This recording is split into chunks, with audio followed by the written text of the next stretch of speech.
Tim, thank you for joining us today. So I wanted to catch up with you about a few things in the WMS space, how you guys are getting on, general, obviously technology and kind of innovations and how you've seen the industry change in around the decade you've been in it. I think if we start off just with an overall introduction to yourself, I do always think it's a slightly interesting question asking founders about their roles and what they do, because it generally tends to be pretty broad. A little bit of kind of background to Clarus, kind of the vision. WMS for me was a public accident. I came out of university as a software developer, always knew I wanted to start my own company, but had no clue what it was going to be. Loved the idea that I could do software so I could build my own, whatever I thought of, I could build that idea. Got into WMS, I think the first thing I realised was, wow, all the software is really old. So I'd obviously just been trained on how to build software in a modern way. I look at what's in the market, selling for large amounts of money, thinking software is so old school. Everything we do is 10, 20 years old. The company I got a job at, the software was older than me at the time. And I was like, no, okay, that's ancient. And we had loads of challenges at the time as a business. You couldn't even hire developers for technology was sold. So already put a cap on that business. And so it already had my mind thinking I could just build a new version of this. So I became a software developer, got a bit bored being a software developer, so moved into implementation, started implementing the product, getting involved with customers.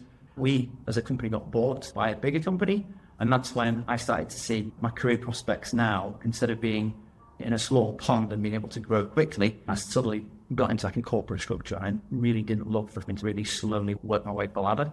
So that's when I started to get the idea of, I need to start my own company, do this. But WMS is a massive product. I think as far as off-the-shelf products go, because it's managing people on a day-to-day. Yeah, so someone picks up a scanner in the morning, and literally told every minute what to do next. Go do this, go do that, go do this. So it's got to be so tailored and specific to each operation. Randomly bumped into Fred, who's a co-founder. We actually went to school together. We ended up on a stag do in the Lake District, and I think on day 2 we were sat next to each other for dinner. And as you do, over a few beers, you start talking about what you do for a living. I was telling him I was working in warehouse management, and he was building software from the ground up, basically contracted software almost. So we brainstormed that, wow, it would be an amazing idea to rebuild what I'm doing in a modern way. And that's essentially what happened. And we soaked up the next day, did talk about it again. And I think I was working for a company at the time that had acquired us. My role at that point was to essentially drive around the country apologising to all the customers because we were doing a terrible job. Because we just didn't have the resources. We couldn't hire the resources to facilitate the service that they needed. So, yeah, my main role was to drive around the country and apologise. And I had a particularly bad meeting one day. I think I'd driven all the way to like Ipswich or somewhere, 4 hours in a car, got there and just got torn to shreds about this customer. And there was nothing I could say because we literally just done a terrible job. Yeah. So when we get back in the car, so deflated for another 4 hours driving home, got to contemplate my life and think, what am I doing this? And I actually gave Fred a call, and he actually answered the phone by saying, I think I know what this is about. Really? He said, what do you think it's about? And I said, you want to start this WMS company, don't you? And I said, yeah, I definitely do now. So that started the ball rolling. But it was a huge project. I think it took us, from that point, probably took us 2 and a bit years to get a very basic product released. Facility, size, probably in that time, or was that just you and Tim? Mostly me and my friend. I know that we did bring in some contractors here, there, and everywhere to help. But to get that MVP, it was mostly just being up for weekends and evenings. Yeah. And typical startup life, it was 100 plus hours a week, real grind. I did actually enjoy it. I felt like you were getting to a point that was particularly exciting. So yeah, that's how we got into WMS, and that's how Clarus started. Last 9 years this year. Awesome. When that acquisition happened of that company you were at, did they do any migration of kind of tech products to try and consolidate like the stack across the... They did try and integrate. Okay. So they had a finance system. They tried to marry up the finance system with the WMS, but the integration was rushed. I don't think it was well thought out, and that became a massive pain point as well. Like you'd imagine, they wanted to sell our product into their customer base, which meant there was a bit of a rush on to do that as well. Like a lot of incentives, because obviously when you acquire a business, you want to get your money back. You want to make it look like it's successful. That was what was trying to be done, but with WMS, you have to go at a certain speed. Projects take a long time. There's a lot of complexity to it. You can take two businesses that run exactly the same from a financial perspective, but the warehouses can be completely different. The accelerator was pushed when we probably weren't ready. So it was a lot of pain from that side. It wasn't particularly fun at the time. Definitely a big silver lining from your perspective, though, because it gave you the push to sort of expedite that decision a bit. Going back to your point around that first job out of uni, working with a kind of legacy systems that were older than yourself, I think there's quite a history of legacy tech within WMS as a space. Why do you think that is? Have you seen that change at all in the time you've been at Clarus? Look at what happened with WMS. I think it was very innovative. Like when I first joined, seen a barcode scanner. Remember this was before iPhones. Yeah. Seeing a mobile computer that was actually quite useful, do something with it was pretty amazing. And I think what happened is that a lot of companies rushed to put that software in, and it just a long lifestyle. If you get it in, you get your processes right, and you don't change much, then it will probably last a long time. So I think that's all it is. Just these investment cycles can be long for this product. But what happens is there is catalysts within the market. So we look at integrations as a great example. You can't connect your legacy platform into something modern like Shopify. Suddenly, that's costing your business a fortune. There might be workarounds, but ultimately, you're still constrained by your old stack. The UK market for WMS, there was a lot of lifestyle businesses out there. So businesses that would build a piece of software, get to about our size now, and then they would just sit back. The founder would take all the money out. There wouldn't be really R&D put back in, and the product would stagnate. And people would get stuck on this island. They've invested money into it, and now they're stuck on this. And all that happens is every year the price goes up until it gets to a point where the service is so bad and the price is so high, people then go to market and look for products. I think the main driver at the moment now is that people seem to be moving to, again, newer technologies. You look at something like AI, you've got some readily accessible data. If you've got a legacy on-premise system, it's just going to get left. You can't get to the data. And if you look at what probably every business will have in 3 years, which is agents that are plugged into that data, understanding what's going on in the business and almost being like a separate employee, I think it's going to really speed up the demise of legacy systems. Yeah, interesting. And then to that point around modern tech and a lot of the trends we're seeing at the moment, it's always a hard battle to make sure you guys are innovating and having a really strong tech strategy, but then not undermining existing relationships you have with customers and making sure you're still supporting them in what they need in the now. How do you approach getting that balance right between longer term strategic direction and the short term? Good question. I think one of the problems with WMS is there is almost infinite amount of features that you can build within warehousing. I mean, we run over 250 warehouses now across the world, and each one of those warehouses works completely differently.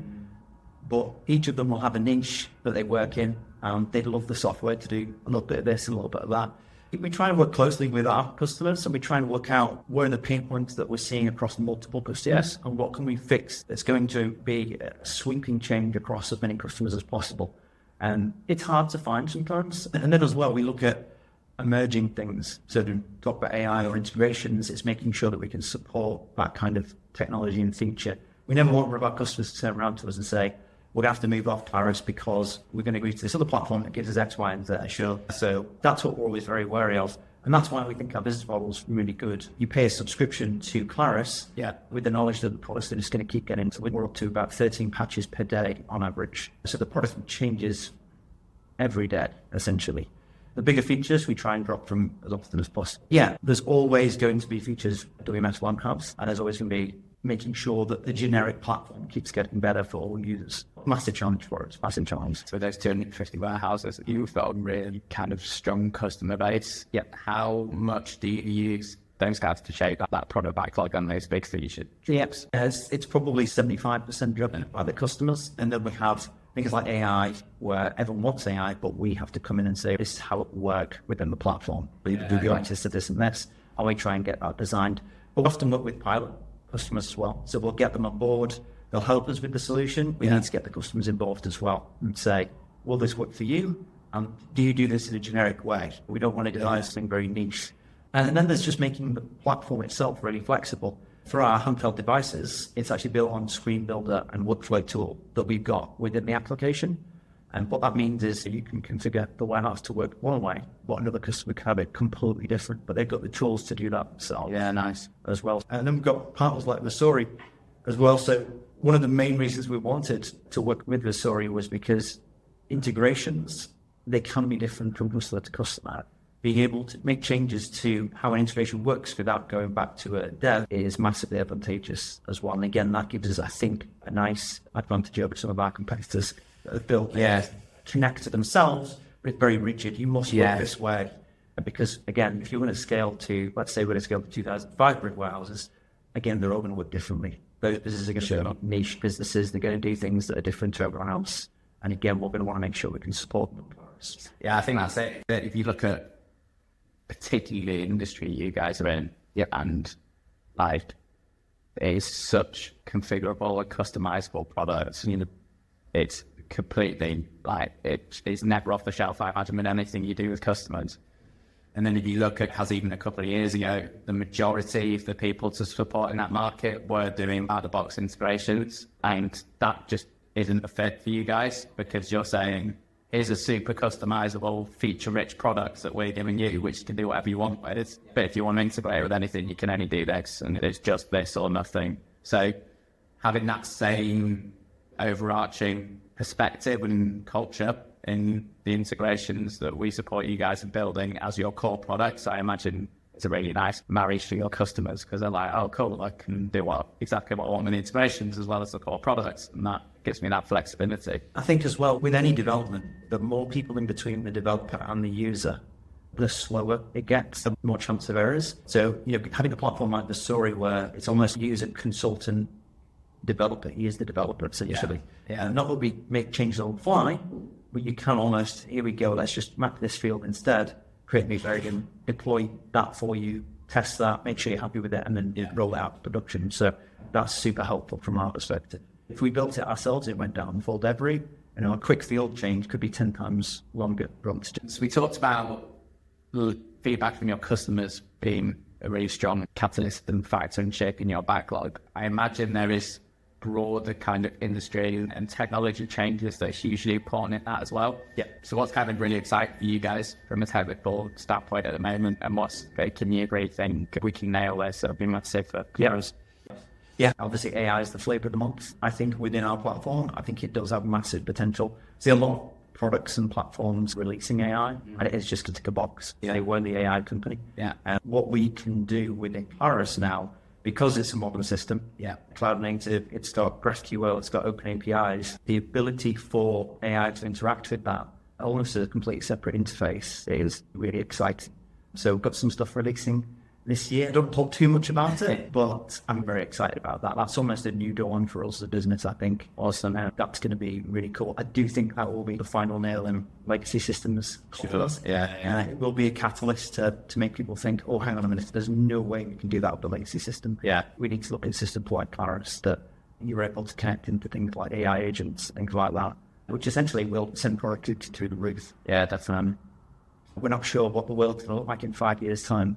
It's going to be a very strange 5 years. It is. And I think if you're a business that's not started to think about it, at least, then you could get caught out and replaced quite quickly. Exciting, but also quite scary. I think to your point, there's risk and there's opportunity. If I look at a lot of our customers, there's a huge breadth in kind of tech maturity. And like you say, looking at kind of you guys, you're so well positioned to really adopt that AI in a really seamless way and have it front and center in your core products and available for your customers to use for genuine benefit. I imagine you can look at some of your competitors in the WMS space and think this is going to be tough for them to do this. What's interesting with our customer base is some of our customers don't even have an IT department anymore because they've all fully adopted cloud and SaaS technology where they can just go WMS supplier to run the warehouse, ERP supplier runs my finance and procurement. Yeah.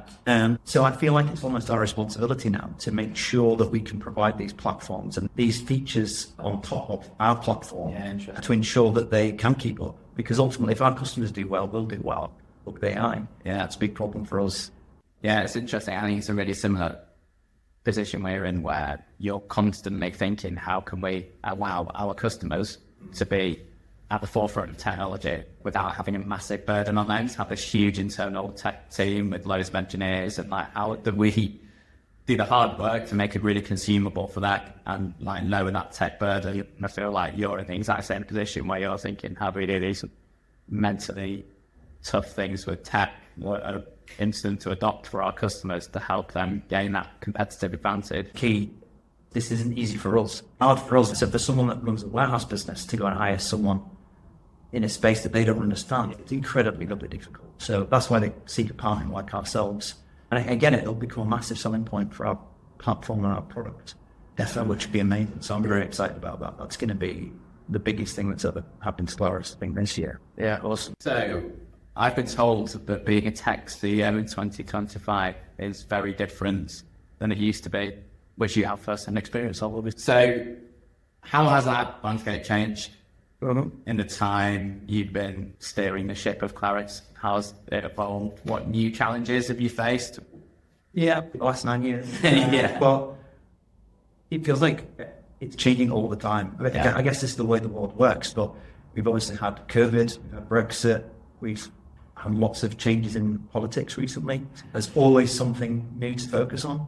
The economy is a little stagnant at the moment, so that's a strange problem. The UK's used to pretty decent growth, and now it looks like we're just going to pop along at 0.1 or 0.2%. So it's an interesting one. It's making sure that you're leveraging technology so that you're not having to worry about hiring a bunch of people or worry about regulation. And the good thing is, with today's age, is there's plenty of technology out there. Our stack changes on almost a monthly basis. We're ISO 27001, we have to have an approved software list. Every time we have the monthly catch-up, there's new software that's been added to the list. So whether it's an AI tool to do X, Y, and Z, or just a new part of the CRM, a new module, but always trying to invest to make sure that we're not stuck. Like new customers have been, where they've been stuck on legacy platforms for years, and that's meant that they've not been able to take advantage of certain business avenues, essentially. Yeah, I think being a CEO in general, it's really about building a good team. People might have different wants and needs, but really it's the same thing. It's time to make sure that the team's focused on a vision. The vision could change quicker. Again, if you asked any CEO 2 years ago what they thought about AI, I think it would be completely different if you asked them today. Because the speed that has changed has been a revolution. Now, will it keep going at that speed? We'll see. But I suppose you have to account for it moving at that speed. Otherwise, you will get left behind. I think with any technology, if it's moving very quickly, like it feels like it is now, you've got to make sure that you've got some sort of strategy for it. Otherwise, you can find yourself redundant. We never want to be like our legacy competitors, looking at going, oh, if something about a cloud platform. We don't want to be the people going, oh, I thought we'd take advantage of AI. What would you do differently? How would you look at things differently? Where would you start? Yeah, that's a big question. You'd obviously leverage AI a lot more from the beginning. You would look to build a business that maybe you envisage in 10 years where it will be less people, more AI, more skilled people. I'd probably try and structure the business that way. I feel like you're finding it quite hard to answer that question. And I think that's testament to what you guys have done and how right you've got it in your journey, if that makes sense. Like so much of that kind of cloud native approach and being really tech-led and doing something completely different to the bulk of the market. Yeah, great. In hindsight, could have adopted AI early potentially, but that was the case for pretty much every business in the world. Yeah. So yeah, I think it's testament to how much you've got, but you find it difficult to answer that. Yeah, I don't think we changed the tech stack. It would just be about trying to go quicker. I think that's what it was. The first 4 or 5 years for us was we had a number of select customers that basically funded our initial growth, which was great, but it meant we were very bogged down with what we were building. Yeah, at the time, might be an even bigger company now if we've taken investment and built something more generic at the time to then just be able to attack the market in a wide sense. But I don't know. I think I'm very happy with where we are now. Sure. One other thing I did just want to mention, Tim, is within the integration space, there's a massive debate between buy or build. Yep. So do they use a company like us to deliver all their integration requirements for them? Or do they look at doing it in-house, having an engineering function that's focused on integrations? I guess it's a bit different to you guys because it is a more like consumable, like piecemeal product, whereas a WMS certainly isn't that. It's a bit more of a beast from that perspective. But have you seen that at all in your industry in terms of customers of yours looking to go down the route of building it out themselves? Absolutely. So many failed examples of it, massive scales as well. And the problem with any software is you can build something that works on day one, In 6 months' time, it's going to have massive maintenance issues. Users are going to want more features, a new integration, something like that. If you don't have the development team already, and you don't know how to manage the development team, that's an entirely separate business on its own. Plus, it's very expensive. If you're a logistics business and you have a development team, your logistics margin is gone because you're paying for really expensive people that you don't know how to manage properly. Yeah. Everyone thinks they can design software, but it's really hard, especially in WMS where you're building complexity on top of complexity on top of complexity. It just gets really complicated. So I've seen many failed examples. We've seen lots of logistics companies pretending they're tech companies, building their own software, and then realizing that all the margins are going on there to be profitable. Yeah. There's, I can think 5 or 6 examples of that in the UK. There's even more in the US because they wanted to cash in on those tech multiples. Yeah, true. But it just doesn't work that way. There's also the general maintenance should be, you leave a piece of software for a period of time, it will just grind itself into the floor. And again, if you outsource the tech to another company, so all the time you need to that maintenance, that team might not exist anymore. Yeah. You bring in new people, the cost and the expense just goes through the roof. It's always a false economy. And it's really frustrating because we come across people, we'll demo our software, we'll show them what it does, and they go, oh, we can build that really easily. And then 2 years later, you look and go, they've not done anything. And they just wasted a ton of money, probably derailed their own business because they put a lot of focus into it. And it's just a really bad decision. I think that the number one rule should be you should not be building software unless you're going to make money from it because it's so expensive to do that. Yeah, that should be a blanket rule. Obviously, there are exceptions. If you're in a really niche area and you're huge and you can chuck money in R&D, fine. But for most businesses, if you're going to build software, you need to try and make money from it.